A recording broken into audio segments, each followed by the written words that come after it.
Halo Sobat Onje, selamat datang di Ditek Online. Nah, di video kali ini, Onje mau menjabarkan materi mengenai Fisika Dasar 2. Simak videonya yuk!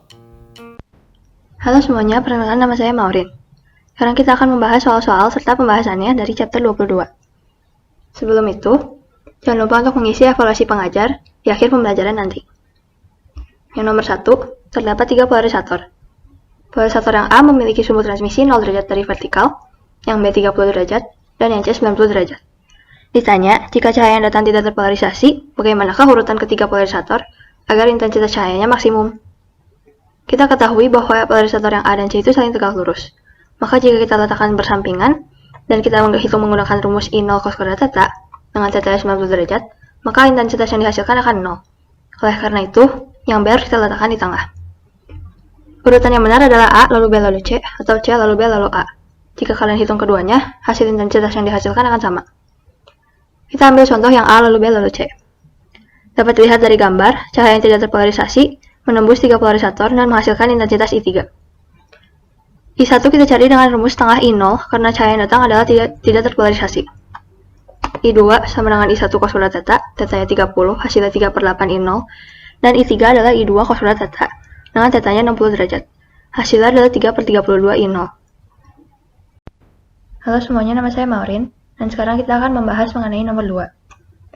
Jika di soal nomor 1 cahaya yang datang terpolarisasi 30 derajat dari vertikal, atau sejajar dengan polarisator B, dan intensitas awal cahayanya adalah 64, bagaimanakah urutan polarisator agar intensitas akhirnya maksimum?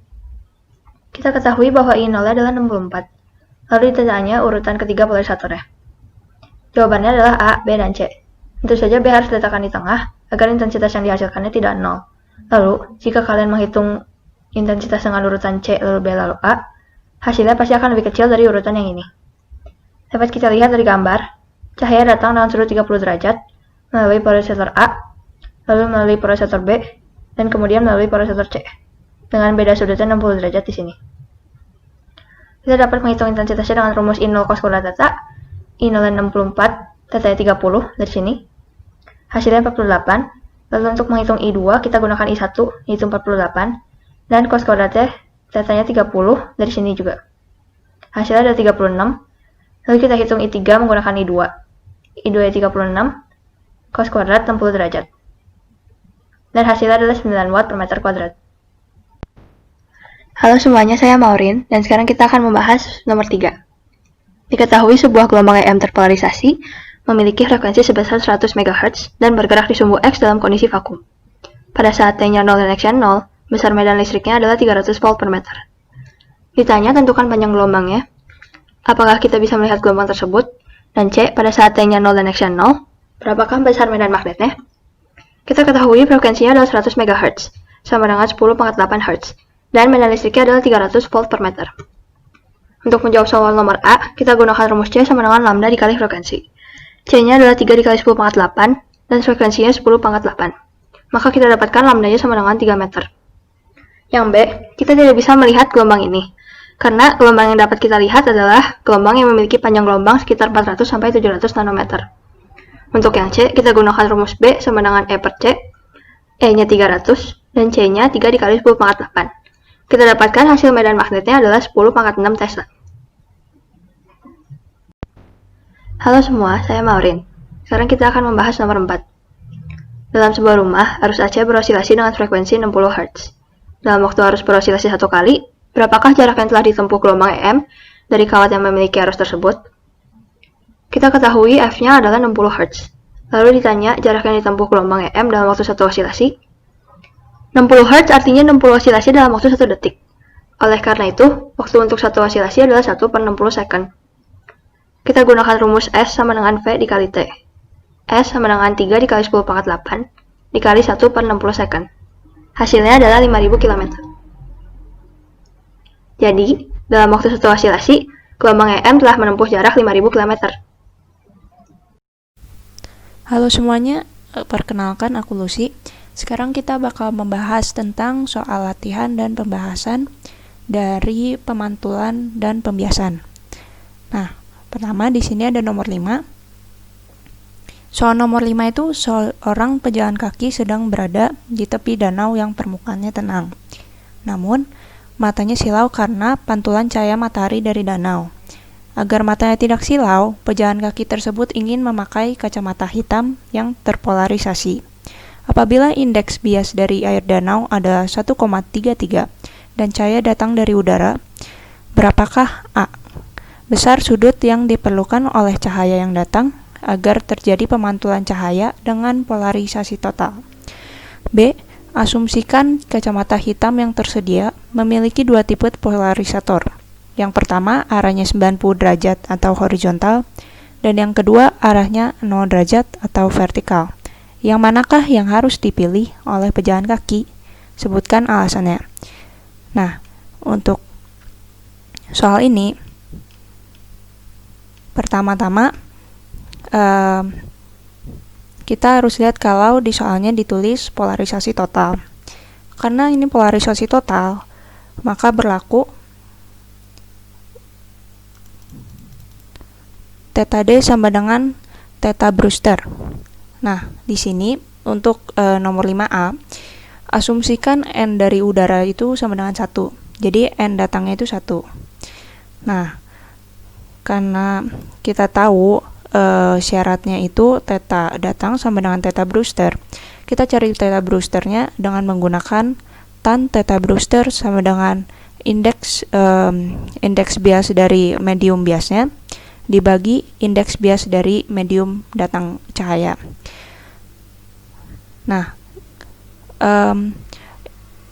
di soal ini indeks biasnya itu indeks bias dari medium biasnya itu 1,33, sedangkan indeks bias dari cahaya yang datang itu 1. Jadi tan theta Brewster sama dengan 1,33/1.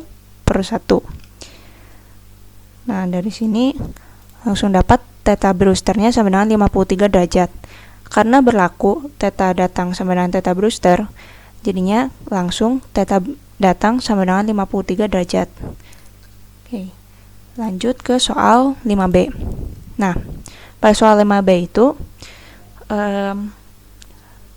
cahaya yang terpantul itu hanya ada satu vektor. Nah, satu vektornya ini arahnya horizontal. Jadi, kalau misalnya mau benar-benar menghalangi cahaya pantul agar tidak silau ke mata, berarti kita harus pakai polarisator yang tidak bisa dilewati oleh cahaya tersebut. Karena cahaya yang terpantul ini arahnya horizontal, maka otomatis polarisatornya itu harus berarah vertikal. Karena kalau misalnya horizontal, itu berarti semua cahaya yang terpantul itu masuk dan kena ke mata. Jadi untuk nomor 5B, jawabannya itu kacamata hitam yang kedua, atau kacamata hitam yang polarisatornya arahnya 0 derajat atau vertikal. Sekian pembahasan dari nomor 5. Terima kasih. Halo semuanya, perkenalkan aku Lucy. Sekarang kita akan bahas nomor 6 tentang pemantulan dan pembiasan cahaya. Nomor 6 ini isinya Adi sedang meneliti sebuah potongan material. Ternyata saat cahaya diarahkan ke material, terjadi pemantulan sempurna di dalam potongan tersebut. A. Berapakah indeks bias dari material tersebut apabila diketahui sudut kritisnya sebesar 53 derajat? Dan B. Apabila material pada soal A diganti menjadi material dengan indeks bias 2, apakah akan terjadi pemantulan sempurna? Mengapa? Anggap sudut datang cahaya sama. Baik, untuk nomor 6, yang A itu kita cari sudut kritisnya. Karena di sini itu pemantulan sempurna. Nah, untuk nomor 6A, asumsikan N udaranya sama dengan 1. Lalu, sudut kritis itu dicari dengan cara sin sudut kritis sama dengan nilai indeks bias dari medium bias dibagi nilai indeks bias dari cahaya, dari medium datangnya cahaya. Nah, untuk pemantulan sempurna, indeks bias dari tempat datangnya cahaya itu harus lebih besar dari indeks bias medium biasnya. Jadi di sini cahaya itu datang dari material yang diteliti oleh Adi. Nah, di soal tertulis kalau sudut kritisnya bernilai 53 derajat. Sin dari 53 derajat itu 4/5. Nah, lalu disubstitusi dan masukkan ke nilai indeks NB per ND. Nah, karena medium biasnya adalah udara, maka N dari udara itu menggantikan nilai NB. Jadinya sin sudut kritis sama dengan 1 per ND. Lalu didapat ND sama dengan 5/4. Jadi indeks bias dari material yang diteliti itu sama dengan 5/4. Nah, untuk soal 6B, materialnya diganti menjadi material dengan indeks bias yang sebesar 2. Nah, untuk material ini dicari terlebih dahulu sudut kritisnya sebesar berapa. Nah, di sini tinggal disubstitusi aja. Sin sudut kritis sama dengan NB per ND sama dengan setengah. Karena NB-nya dari N udara sama dengan 1 dan ND-nya dari yang disebutkan di soal bernilai 2. Lalu didapat sudut kritis sama dengan 30 derajat. Nah, karena sudut datangnya cahaya itu tidak berubah, jadi kita ambil perbandingan dari soal yang A. Karena di soal A itu terjadi pemantuan sempurna, berarti sudut datangnya cahaya itu lebih besar dari 53 derajat. Nah, 53 derajat itu jelas lebih besar dari 30 derajat. Jadinya, sudut datang cahaya itu pasti lebih besar dari sudut kritis yang ada di soal B. Jadi, jawabannya untuk soal B, walaupun materialnya diganti, tetapi karena memenuhi syarat pemantuan sempurna, di mana sudut datang lebih besar dari sudut kritis, maka terjadi pemantuan sempurna. Sekian pembahasan untuk soal nomor 6. Terima kasih. Selamat siang teman-teman. Jadi perkenalkan, nama saya Edric, dan pada kali ini kita akan membahas mengenai soal DTEK tentang difraksi dan interferensi. Pertama, ini adalah rumus-rumus yang nantinya akan dipakai untuk interferensi celah ganda, difraksi celah tunggal, dan difraksi kisi. Nanti rumus-rumus ini bisa dilihat di dalam file yang nanti akan diberikan. Langsung aja ngebahas nomor pertama, yaitu nomor 7. Di nomor 7 ini, sebuah sumber cahaya monokromatik dengan panjang gelombang 500 nanometer melewati sebuah celah ganda yang memiliki jarak antar celah 0,2 mm. Lalu diletakkan sebuah layar sejauh 1 meter dari celah ganda tersebut. Pertanyaannya, A. Jelaskan peristiwa apa yang akan terjadi, serta gambarkan peristiwa tersebut. Dan B. Tentukan lebar layar yang harus digunakan sehingga dapat menangkap pola gelap kedua. Nah, solusinya adalah untuk yang pertama, karena dikatakan cahaya monokromatik tersebut melewati celah ganda, maka peristiwa yang akan terjadi adalah peristiwa interferensi. Interferensi merupakan interaksi dari adanya dua gelombang. Nah, interaksi tersebut dapat bersifat konstruktif yang akan menimbulkan pola terang pada layar, seperti terang pusat, terang 1, terang 2, dan seterusnya. Dan apabila saling menghilangkan disebut destruktif atau pola gelap. Gelap 1, gelap 2, dan seterusnya. Untuk lebih jelasnya dapat digambarkan peristiwa interferensi terjadi sebagai berikut. Ini adalah celah gandanya. Jarak antara celah ini disebut D. Lalu layar yang ditaruh dengan jarak L dari celah tersebut. Nah, nantinya pada layar akan tampil pola-pola terang pusat, gelap 1, terang, gelap berurutan seperti itu. Nah, untuk yang B, untuk mengetahui lebar layar yang dibutuhkan, maka yang kita harus cari terlebih dahulu adalah nilai Y2-nya. Y2 adalah jarak antara terang pusat ke gelap 2. Kalau di gambar ini adalah Y2. Dari gelap kedua ke terang pusat. Nah, pertama untuk mengerjakannya kita tulis aja informasi yang ada, panjang gelombang, jarak celah, dan jarak celah dengan layarnya. Ini setelah dikonversi ke meter jadi 5 kali 10 pangkat min 7 meter.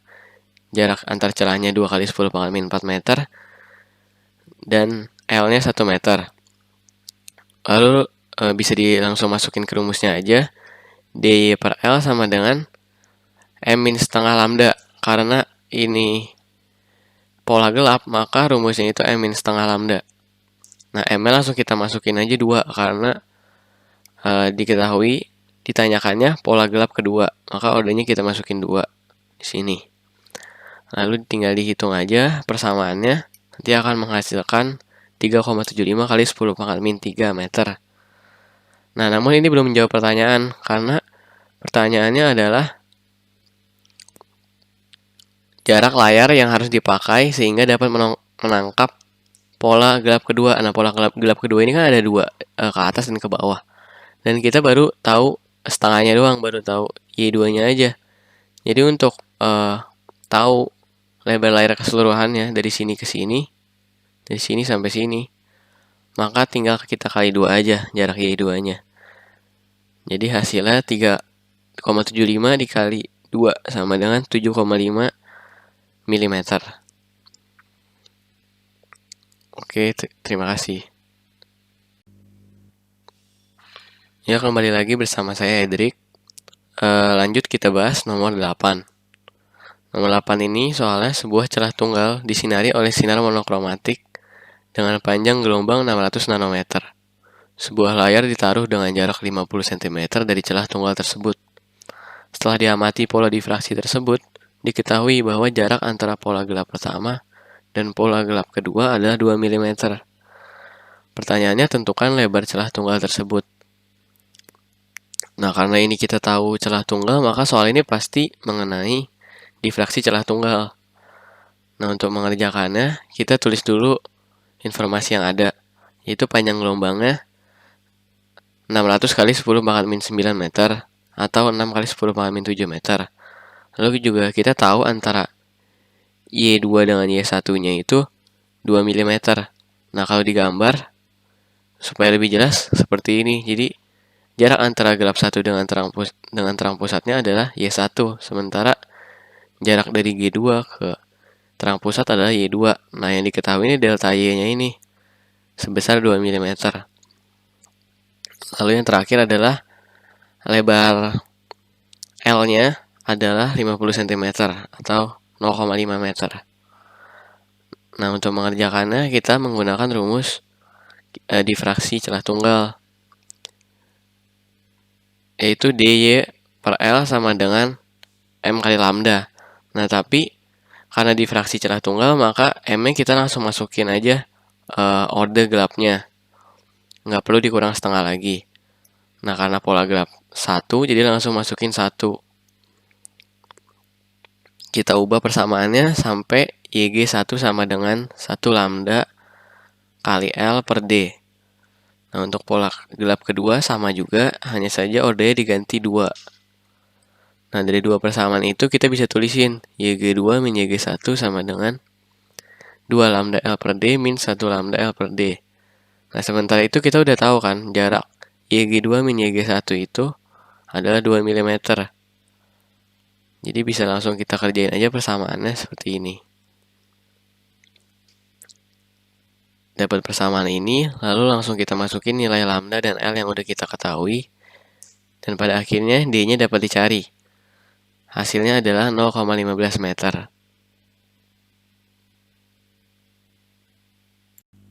Kembali lagi bersama saya Edric. Kali ini langsung kita bahas nomor 9. Di nomor 9, sebuah kisi difraksi memiliki 6.000 celah yang tersebar merata pada kisi selebar 2 cm. Kisi ini disinari oleh cahaya dengan panjang gelombang 0,7 Armstrong. Tentukan sudut dari pita terang orde keempat yang terbentuk. Solusinya adalah pertama kita tulis dulu informasi yang kita tahu. Yang pertama adalah panjang gelombangnya. Setara dengan 0,7 kali 10 pangkat minus 10 meter. Itu karena 1 Armstrong itu sama dengan 1 kali 10 pangkat minus 10 meter. Lalu yang kedua adalah nilai D. D itu adalah jarak antar kisinya, atau bisa juga disebut tetapan kisi. Nah, kita tahu bahwa lebar kisinya adalah 2 cm, dan di 2 cm ini ada 6.000 celah yang tersebar merata. Maka untuk mengetahui tetapannya, kita bisa langsung tahu dengan 2 cm per 6.000. Kita sederhanain aja, jadi 1/3000, tapi jangan lupa karena satuannya meter, harus kita konversi juga supaya sama, jadi 1/300.000. Nah, begitu udah dapet D-nya, kita bisa masukin ke rumus D sin theta kali D sin theta sama dengan M lambda.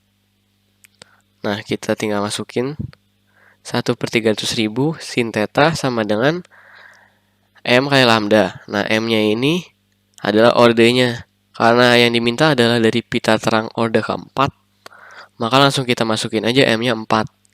Lalu lambdanya 0,7 kali 10 pangkat minus 10. Nah, lalu kita selesain aja persamaannya. D sin theta sama dengan 8,4 kali 10 pangkat minus 5.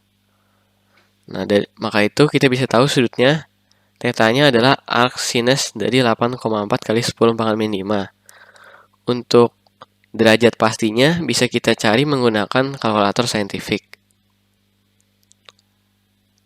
Perkenalkan, saya Melita. Jadi sekarang kita akan membahas soal tentang teori relativitas khusus untuk yang fenomena massa dan energi. Jadi ada inti amerisium meluruh menjadi inti neptunium dan mengemisikan partikel alfa dengan energi kinetik sebesar 5,5 MeV. Yang ditanya, A. Estimasikan massa dari neptunium jika diketahui massa amerisium adalah 241, sekian U dan massa alfa adalah 4, sekian U, di mana 1 U-nya itu adalah 931,5 MeV per C kuadrat. Kemudian yang B ditanya, dari hasil di atas jelaskan makna dari ekivalensi massa dan energi. Nah, jadi untuk mengerjakan soal ini tuh kita pakai dua prinsip. Yang pertama kita pakai hukum kekekalan energi, di mana nanti energi kiri sama dengan energi kanan. Kemudian kita pakai rumus E sama dengan mc kuadrat, rumus dari teori relativitas khusus itu sendiri. Nah, seperti biasa kita tulis dulu diketahuinya. Diketahui energi kinetik sama dengan 5,5 MeV. Yang ini 5,5 MeV. Terus massa amerisium 241, sekian U sama massa alfanya 4, sekian U. Yang ditanya yang A adalah massa dari neptunium. Massa dari neptunium. Nah, terus dari mana kita dapetin massa dari neptuniumnya? Nanti kita dapetin dari rumus si EmC kuadrat tadi, dimana kita pakai energinya dari si neptunium, nanti kita dapetin massa neptuniumnya. Nah, kalau soal di atas ini, kalau kita uraikan nanti bakal jadi kayak gini. Jadi inti amerisium dia meluruh menjadi inti neptunium dan mengemisikan partikel alfa dengan energi kinetik sebesar 5,5 MeV. Terus kita masukin ke hukum kekekalan energi, di mana energi kiri sama dengan energi kanan ditambah energi kinetik. Energi kirinya itu berarti energi amerisium, sedangkan energi kanan berarti energi neptunium ditambah energi alfa ditambah energi kinetik. Nah, terus kita cari energi amerisiumnya pakai rumus yang E sama dengan mc kuadrat. Massa amerisium dikali C kuadrat. Tadi kan massa amerisiumnya diketahui 241, sekian. Terus dikali 931,5 MeV per C kuadrat. Ini kenapa dikali ini? Biar terkonversi satuannya jadi MeV. Tadinya kan satuannya U, jadi kita kali 931,5 MeV per C kuadrat biar nanti satuannya jadi MeV. Terus dikali sama C kuadrat itu sendiri. Nah, terus nanti C kuadratnya kecoret, kita hitung dapat sekian MeV buat yang energi amerisium. Energi neptunium mau kita cari, terus energi alfa juga sama, kita cari pakai M alfa dikali C kuadrat. M alfanya tadi diketahui 4, sekian U, sama kita konversi juga satuannya dikali 931,5 MeV per C kuadrat, terus dikali sama C kuadrat itu sendiri. Jadi nanti C kuadratnya kecoret, tinggal dikaliin dapat sekian MeV untuk energi alfa. Nah, terus kita masukin ke persamaan yang ini. Tadi energi amerisiumnya udah kita dapat, energi neptunium mau dicari, energi alfa udah dapat, energi kinetik tadi diketahui di soal, sehingga didapetin energi neptunium segini, MeV. Nah, dari energi neptunium ini, baru kita bisa dapetin massa neptuniumnya, pakai rumus EmC kuadrat lagi. Neptuniumnya kan tadi udah dapetin, massa neptuniumnya dicari, ini langsung dikonversi aja satuannya, biar dapat dalam U lagi, berarti tinggal dibagi 931,5 dapat massa neptuniumnya segini. Nah, jadi sebenarnya kalau kalian perhatiin soal ini tuh cuman main di rumus E sama dengan mc kuadrat. Karena pada dasarnya rumus ini tuh emang konsep dualisme energi sama massa. Jadi meskipun tadi di soal cuman diketahui data massa dan ternyata di sini kita main rumus energi, dengan kita mengalihkan massa ini dengan kecepatan cahaya dikuadratin, kita bisa tahu energinya.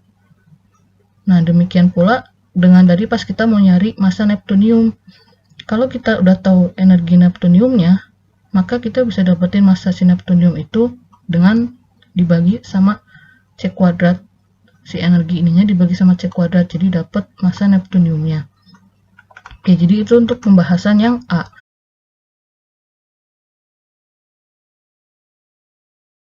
Oke, jadi yang B ditanya, jelaskan makna ekivalensi massa dan energi. Ini tuh sebenarnya kita diminta buktiin pernyataan Einstein bahwa massa setara dengan energi dan energi setara dengan massa. Oke, jadi ternyata energi bisa dihasilkan dari massa. Kita perhatiin di sini bahwa nomor atom amerisium ternyata setara dengan massa amerisium itu sendiri. Nomor atom alfa sama kayak massanya alfa. Nomor atom neptunium sama kayak massanya neptunium. Jadi sebenarnya tadi di pertanyaan A, kita udah bisa nebak bahwa massa neptunium pasti sekitar 237, sekian. Dan tadi kan berlaku di sini energi amerisium sama dengan energi neptunium ditambah energi alfa. Hal ini pun juga berlaku buat massanya, bahwa massa amerisium sama dengan massa alfa ditambah massa neptunium. Berarti sama aja kayak nomor atom amerisium sama kayak nomor atomnya alfa ditambah nomor atomnya neptunium. Jadi mungkin nggak kalau misalnya tadi kita nyari massa neptunium, ternyata massanya itu sekitar 280 U. Berarti nomor atomnya juga 280 kan. Nah, itu nggak mungkin karena nanti 280 ditambah 4, dia nggak akan 241. Sedangkan hukum kekekalan massa tadi bilang bahwa massa amerisium ini harus sama kayak massa neptunium ditambah massa alfa. Ini penjelasan lebih rincinya.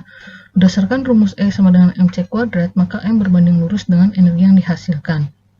Diketahui bahwa amerisium memiliki massa yang paling besar, maka E yang dihasilkan pun paling besar dibanding neptunium dan alfa.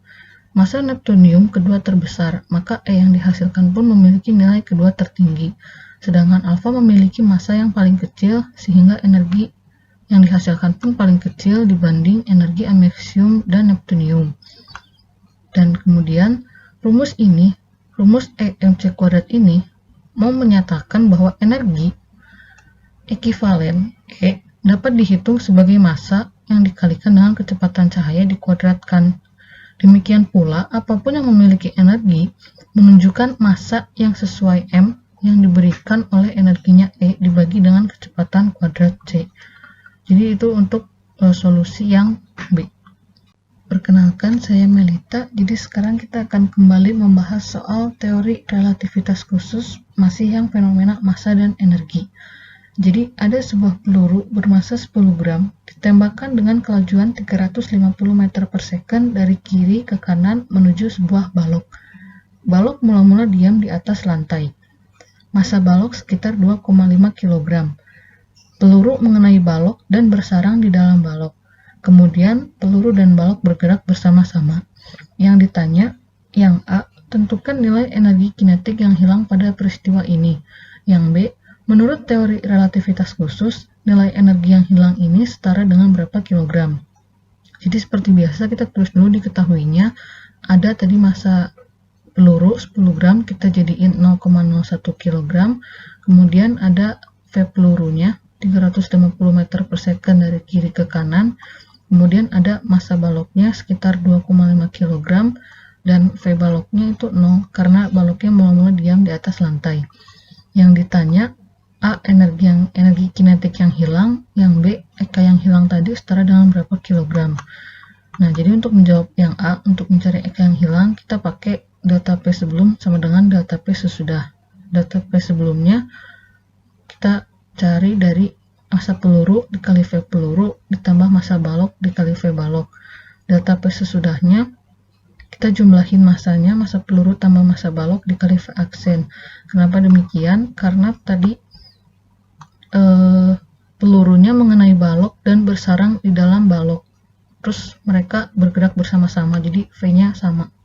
V aksen. Kita mau cari V aksen, dapat 1,394 meter per second. Nah, Eka sesudah kita cari pakai rumus biasa, setengah mv kuadrat. Karena dia yang sesudah, jadi massanya pakai yang massa dijumlahin, mv tambah m balok dikali V aksen kuadrat. Kita masukin angkanya, dapat sekian joule. Nah, sedangkan Eka sebelum kan ada dua kejadian. Jadi kita cari Eka-nya satu-satu buat yang kejadian si peluru. Setengah yang peluru kali V peluru dikuadratin. Ditambah yang baloknya 0. Kenapa 0? Karena tadi dia kecepatannya 0. Baloknya mula-mula diam. Jadi dapat sekian joule. Nah, energi yang hilang kita dapetin dari Eka sesudah dikurangin Eka sebelum. 2,44 joule dikurangin 612,5 joule. Jadi ntar dapat hasilnya minus 610,06 joule. Nah, tanda minus ini menunjukkan energi yang hilang. Kemudian buat yang B, energi yang hilang ini setara dengan berapa kilogram. Nah, ketika kalian udah dapetin energi kinetik yang hilang, ketika energi yang negatif ini masuk ke rumus EMC kuadrat itu dimutlakin. Jadi tanda minusnya nggak usah ikutan. Nah, terus kita masukin aja tadi 610,06 joule. Masanya mau kita cari kan setara dengan berapa kilogram, terus dikali C kuadrat. C-nya 3 kali 10 pangkat 8 dikuadratin, dapat ternyata setara sama 6,778 kali 10 pangkat min 15 kg. Itu buat yang nomor 11. Perkenalkan, saya Melita. Jadi sekarang kita masih mau bahas soal tentang teori relativitas khusus, masih yang fenomena massa dan energi. Jadi ceritanya ada energi sinar matahari yang tiba di permukaan luar atmosfer bumi dengan intensitas 1,4 kW per meter persegi. Yang ditanya itu yang A, berapa besar massa matahari yang hilang per harinya. Kemudian yang B, berapa persen massa matahari yang hilang per hari. Nah, untuk mengerjakan soal ini kita pakai 3 rumus, yaitu ada I sama dengan P per A, ada P sama dengan E per T, sama ada delta E per delta M C kuadrat. Nah, seperti biasa kita tulis dulu diketahuinya. Ada diketahui I 1,4 kW per meter persegi. Kemudian ada R, jarak bumi mataharinya. Ini data dari Google, 150 juta kilometer. Kita jadiin meter, jadi 150 dikali 10 pangkat 9 meter. Kemudian ada T 1 hari, kita jadiin second aja, jadi 56.400 second. Sama massa matahari ini kita dari Google juga datanya, 2 kali 10 pangkat 30 kg. Yang ditanya tadi besar matahari yang hilang per harinya. Untuk yang A dan yang B nya persentase si delta M nya, atau massa matahari yang hilang per harinya. Nah, jadi kita mula-mula pakai rumus I sama dengan P per A. Kemudian ternyata P sendiri rumusnya adalah E per T. Jadi kita substitusi persamaan yang ini, kita substitusi ke persamaan yang awal. Jadi dapat persamaan baru I sama dengan E per AT. Nah, ternyata E-nya itu ada rumus sendiri, yaitu delta M per C kuadrat. Jadi kita substitusi lagi ke persamaan sebelumnya. Jadi I sama dengan delta M C kuadrat per A kali T. Sehingga kita dapat persamaan buat delta M sama dengan I dikali A dikali T per C kuadrat. I-nya itu tadi yang ini 1,4 kW per meter persegi, kita jadiin watt per meter persegi, jadi dikali 10 pangkat 3. Kemudian A-nya luas permukaan 4 pi R kuadrat, tadi R-nya 150 kali 10 pangkat 9 kuadrat, dikali T dalam second 56.400, dikali si C-nya 3 kali 10 pangkat 8, terus dikuadratin. Dapat ternyata massa matahari yang hilang per harinya itu 3,8 kali 10 pangkat 14 kg. Nah, kemudian yang B-nya persentase massa matahari yang hilang. Cara nyari persentasenya berarti tinggal delta M per M dikali 100%. Delta M tadi yang kita cari, masanya tadi berdasarkan data yang diketahui 2 kali 10 pangkat 30 kg dikali 100% dapat 1,9 kali 10 pangkat 14%. Itu untuk soal yang nomor 12. Perkenalkan, saya Melita. Jadi sekarang kita akan kembali membahas contoh soal dari teori relativitas khusus, cuman yang sekarang fenomenanya kontraksi panjang. Jadi ceritanya ada pesawat antariksa bergerak dengan kelajuan 0,97 kecepatan cahaya terhadap bumi. Penumpang di dalam pesawat sedang berdiri dengan posisi tubuh sejajar dengan arah gerakan. Menurut pengamat di bumi, tinggi tubuh penumpang pesawat 0,5 meter dan lebar tubuh atau lebar pundaknya juga 0,5 meter. Berapakah tinggi dan lebar pundak penumpang pesawat menurut penumpang lain di dalam pesawat? Itu yang A. Yang B-nya, pada saat pesawat bergerak, salah seorang penumpang berbaring pada sisi kanan tubuhnya, sehingga tubuhnya tegak lurus dengan arah gerak. Tentukan tinggi dan lebar pundaknya menurut pengamat di bumi. Jadi, untuk mengerjakan soal tadi, kita pakai rumus kontraksi panjang. L sama dengan L0 akar 1 min V kuadrat per C kuadrat. Atau bisa sama dengan L0 per gamma. Nah, ini L sama L0 di sini bisa diubah-ubah tergantung yang diketahui. Yang diketahuinya itu ada V sama dengan 0,97 C, T-nya ada 0,5 M, T ini untuk tinggi tubuh penumpang, L-nya 0,5 M, ini untuk lebar tubuhnya atau lebar pundaknya. Dan data T dan L ini belum tentu ukuran sesungguhnya. Kemudian yang A ditanya T0 dan L0. Nah, biasanya di soal-soal kontraksi panjang ini yang bingung adalah nentuin antara L aja atau L0. Nah, seperti yang A ini, ditanyanya T0 dan L0. Kenapa bukan L atau sama T? Nah, kalau kita lihat catatan yang di sini, rumusnya L sama dengan L0 akar 1 min V kuadrat per C kuadrat, di mana L-nya itu adalah panjang objek yang sedang bergerak diamati atau diukur oleh pengamat inersial di luar objek. Sedangkan L0 panjang saat diam atau proper length atau panjang yang diukur oleh seseorang yang diam relatif terhadap objek yang sedang bergerak. Jadi L di sini tuh pengamatnya di luar objek. Berarti kalau di kasus ini L sama T itu berdasarkan pengamat di luar si pesawat antariksanya. Sedangkan A kan yang ditanya menurut penumpang lain di dalam pesawat. Kalau yang B yang ditanya menurut pengamat di bumi sekarang atau menurut pengamat di luar si pesawat antariksanya. Maka dari itu yang A kita carinya T0 sama L0. Terus satu lagi yang perlu diingat di soal kontraksi panjang, bahwa kontraksi panjang itu hanya terjadi pada dimensi yang sejajar dengan arah kelajuan benda. Jadi ilustrasi untuk soal ini sebagai berikut. Ini jadi ada pesawat antariksa ceritanya. Dia geraknya ke atas. Terus di dalamnya ceritanya ada penumpang. Dia dibilang berdiri dengan posisi tubuh sejajar dengan arah gerakan. Jadi dia berdiri. Berarti ini tingginya, ini lebarnya. Ini yang luar ini pesawatnya. Nah, berarti berdasarkan ilustrasi ini, yang mengalami kontraksi panjang adalah dimensi yang sejajar dengan arah gerak. Berarti di sini adalah si tingginya. Oke. Jadi ini proper length atau panjang yang diamati oleh pengamat A, penumpang lain yang diam di sebelah objek atau diamati oleh objek sendiri. Artinya objek diam terhadap pengamat A. Ini proper length. Proper length itu berarti yang si L0-nya. Di luar pesawat ada pengamat B yang melihat objek dan pengamat A bergerak relatif. berarti si B itu kan di luar kan, berarti nanti kita carinya yang L0 atau T0-nya. Relatif terhadap pengamat B. Jadi yang dilihat oleh pengamat B bukan ukuran sesungguhnya, tetapi ukuran yang terkontraksi oleh efek gerakan. Dimensi ruang yang terkontraksi atau mengecil adalah yang sejajar dengan arah gerak. Sesuai soal, dimensi tinggi akan terkontraksi, tetapi dimensi lebar pundak tetap, karena dimensi tinggi yang sejajar dengan arah gerakan. Nah, kita cari T0, tinggal masukin ke rumusnya. Tadi T-nya kan udah diketahui di soal 0,5, V-nya 0,97 C. Ini nanti dikuadratin, C kuadratnya kecoret, dapat T0-nya 2,0567 meter. Sedangkan L0 sama dengan L, karena dimensi lebar tidak berubah.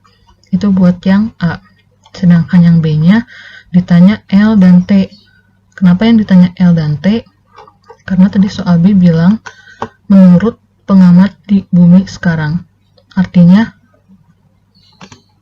berarti yang menurut pengamat inersial di luar objek, di luar pesawat antariksanya. Nah, nanti kita tinggal masukin angka-angkanya. Kita mencari L, berarti L0-nya tadi diketahui 0,5, terus V-nya 0,97 C kuadrat, nanti C kuadratnya kecoret, dapat L-nya ternyata 0,12155 meter. Sedangkan T-nya sama dengan 0,5 meter karena dimensi tinggi tidak berubah. Jadi nilai T ini tetap sama kayak yang dia amatin di awal. Tinggi tubuh penumpang 0,5 meter.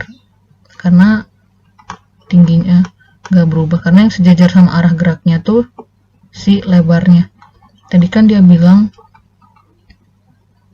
sehingga tubuhnya tegak lurus dengan arah gerak. Jadi yang sejajar sama arah geraknya itu si lebarnya. Itu sekian untuk yang pembahasan nomor 13B.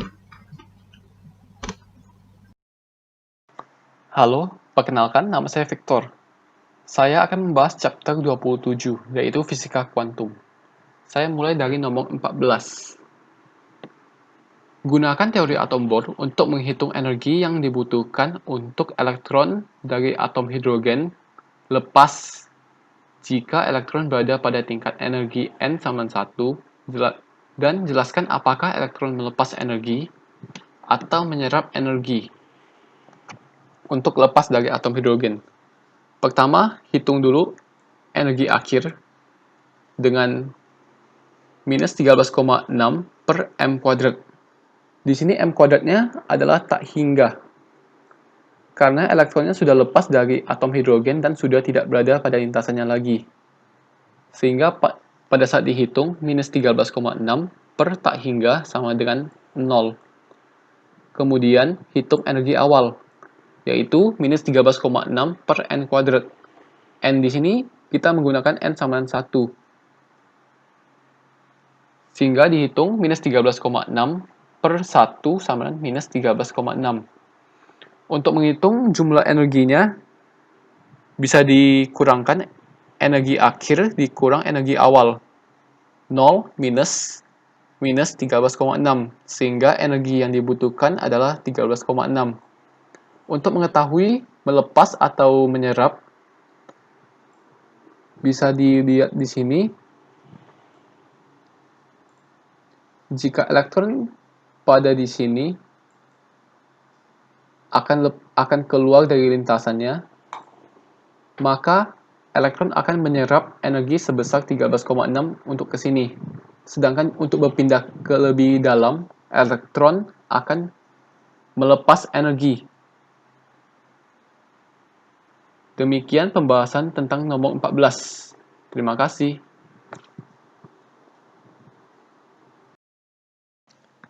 Halo, nama saya Victor. Saya akan kembali melanjutkan chapter 27, yaitu fisika kuantum. Sekarang nomor 15. Jika energi kinetik elektron pada atom hidrogen pada saat N sama 1 adalah K, tentukan energi kinetik elektron pada saat tingkat energi eksitasi pertama, atau N sama 2. Pertama, kita bisa hitung dulu N sama 2 dengan menggunakan rumus E sama dengan minus 13,6 per N kuadrat. Saat dihitung, minus 13,6 per 4, didapatkan E2-nya minus 3,4 elektron volt. Kemudian kita harus hitung N sama dengan 1. Energi pada saat N sama dengan 1. Dengan menggunakan rumus yang sama, minus 13,6 per 1 kuadrat. Kemudian didapatkan E1 minus 13,6 elektron volt. Kemudian dengan perbandingan EK1 per EK2 sama dengan E1 per E2. EK1 sama dengan K dari soal sini. EK2 ini kita cari sama dengan minus 13,6 per minus 3,4. Kemudian kita tulis persamaannya kembali menjadi EK2 sama dengan minus 3,4 per minus 13,6 K. Kemudian disederhanakan, EK2 sama dengan 1 per 4 K. Energi kinetik elektron saat eksitasi pertama adalah 0,25 K atau 1/4 K. Sekian pembahasan dari nomor 15. Terima kasih. Halo, nama saya Victor. Saya akan kembali melanjutkan chapter 27, yaitu fisika kuantum, sekarang nomor 16. Sebuah partikel bertabrakan dengan atom hidrogen N sama 2, memberikan energi sebesar 15 elektron volt ke atom. Akibatnya, elektron lepas dari atom hidrogen. Hitung energi kinetik elektron pada saat berada jauh dari nukleus. Penyelesaiannya hampir sama seperti nomor 14, yaitu menghitung energi akhir dengan rumus minus 13,6 per M kuadrat. M di sini kita bisa ambil tak hingga, karena letaknya berada jauh dari atom. Sehingga pada saat dihitung, minus 13,6 per tak hingga sama dengan 0. Kemudian kita hitung energi awal dengan rumus yang sama, minus 13,6 per N kuadrat. N di sini, N sama 2, karena yang diketahui di soal. Minus 13,6 per 2 kuadrat. Sehingga didapatkan minus 3,4 elektron volt. Kemudian energi ini dikurangi energi akhir dikurang energi awal. 0 dikurang minus 3,4. Sehingga didapatkan 3,4 elektron volt. Untuk mendapatkan energi kinetik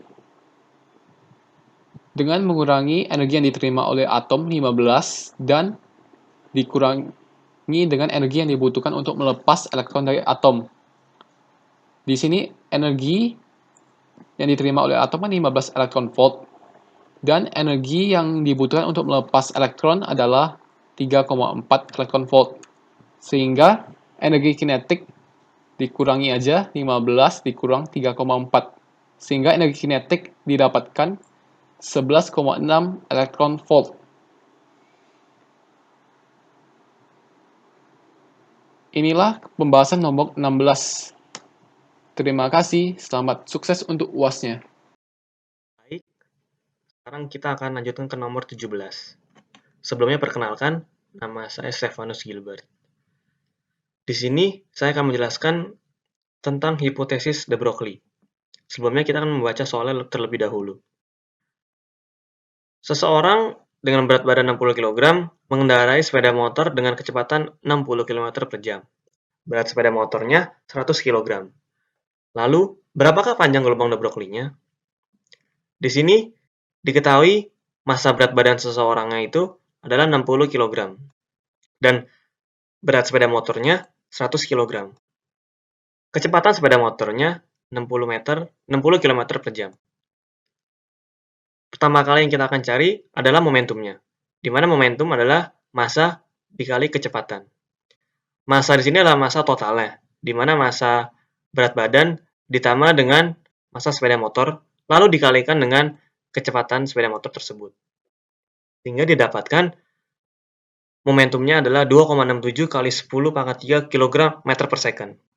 Setelah itu, kita akan mencari panjang gelombang de Broglie-nya dengan rumus lambda sama dengan H per momentum, di mana H di sini adalah konstanta Planck yang bernilai 6,634 dikalikan 10 pangkat minus 34. Konstan Planck ini akan dibagi dengan momentum yang sudah kita cari bernilai 2,67 kali 10 pangkat 3. Sehingga hasil panjang gelombang de Broglie-nya adalah 2,5 kali 10 pangkat min 37 meter. Baik, sekarang kita berada pada nomor terakhir, yaitu nomor 18, yang berbicara tentang energi foton. Sebelumnya saya akan baca soalnya terlebih dahulu. Bola lampu mempunyai spesifikasi 144 volt per 220 volt. Ketika dinyalakan pada sumber tegangan 110 volt, memancarkan cahaya dengan panjang gelombang 628 nanometer.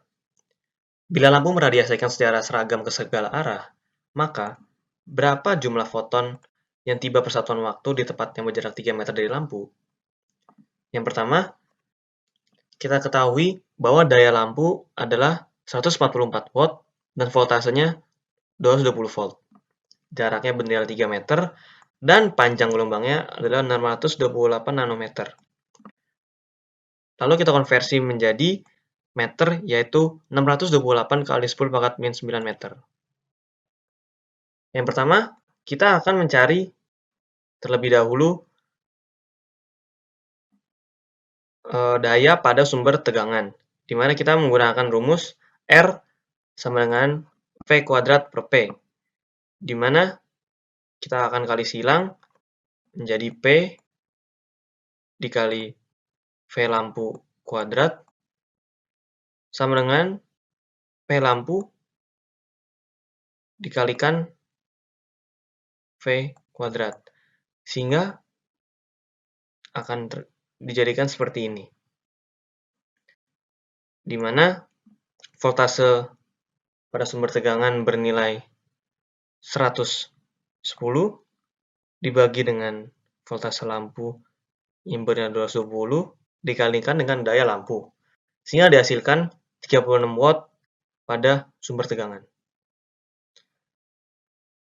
Kemudian, karena energi listrik sama dengan energi yang dikeluarkan, maka E listrik sama dengan E foton, di mana E listrik bernilai daya dikalikan waktu sama dengan E foton, yaitu H dikali F. Karena ditanyakan jumlah, maka ditambahkan N, sehingga NHF.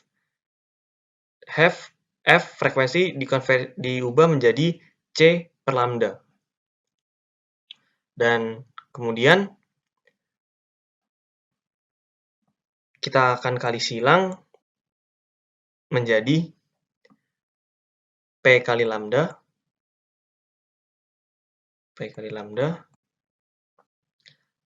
sama dengan N. Di sini ada HC dan di sini ada T. Lalu, karena ditanyakan ada luas, maka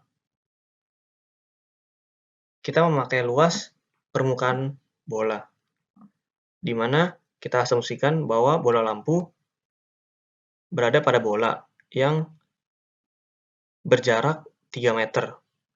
Nah, 3 meter ini dianggap sebagai jari-jari, sehingga bola lampu sendiri mempunyai luas permukaan 4 pi R kuadrat, sehingga dapat dimasukkan pada rumus, yaitu 4 pi R kuadrat, di mana dayanya ada 36, ini adalah lambdanya, dan ini konstanta Planck dikalikan dengan C.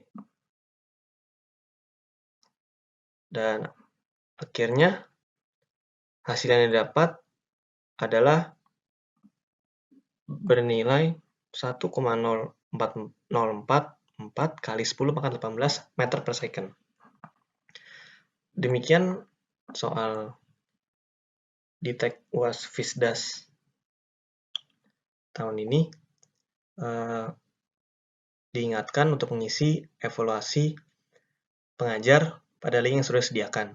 Semoga soal-soal ini dapat bermanfaat bagi UAS nanti.